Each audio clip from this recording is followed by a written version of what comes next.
Praise the Lord. இந்த நாளிலே யார் உண்மையாக ஊழியம் செய்கிறாங்க அப்படின்னு நம்ம கண்டுபிடிக்கிறதுக்கு நமக்கு ஏசப்பா தனி ஞானம் தரணும். நீங்கள் அதை எப்படி கண்டுபிடிக்கலாம் அப்படின்னா, ஒரு ஊழியக்காரனோ அல்லது ஒரு தனி மனிதனோ வேத வார்த்தைகளை பற்றி சொல்லும்போது வேதத்தினுடைய இருப்பிடம் சொல்லி அந்த வேத வார்த்தையுடைய கரெக்டான அர்த்தத்தை சொல்கிறாங்களான்னு நீங்கள் பார்க்கணும். இல்லை அந்த வசனத்தை புரட்டி பேசுகிறாங்களா? புரட்டி பேசுகிறவங்க அந்தி கிறிஸ்துகள், வேறு ஆவியுடையவர்கள். ஸோ முதல்ல சத்தியத்தை சத்தியமாக போதிக்கணும். வசனத்தை புரட்டாமல் வசனத்தை ப்ரூஃப்க்கு அவங்க காமிச்சு பேசணும். செகண்ட் பாயிண்ட் என்னென்னா, ஏசப்பாவை மகிமைப்படுத்தணும்.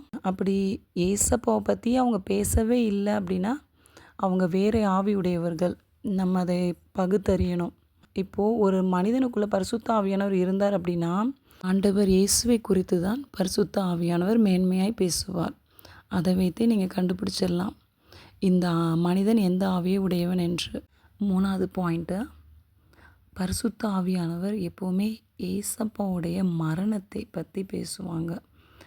நசரேயனாகிய இயேசு கிறிஸ்துவை சிலுவையில் அறைந்தார்கள். அவர் நமக்காய் பாடுபட்டு 3ஆம் நாள் உயிர்த்தெழுந்தார்.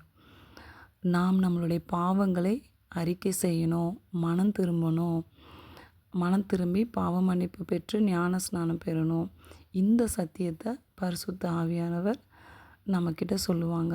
இந்த நாட்களில் யெகோவா விட்னஸ்னே ஒரு குரூப் வராங்க. அவங்க தவறாய் போதிக்கிறாங்க சத்தியத்தை. அவங்கள உங்கள் வீட்டில் சேர்த்துக்காதீங்க. வேதத்தை தியானிப்போம், வேத வசனங்களை பகுத்தறிவோம். கர்த்தர் உங்களை உங்கள் பிள்ளைகளை ஆசீர்வதிப்பாராக.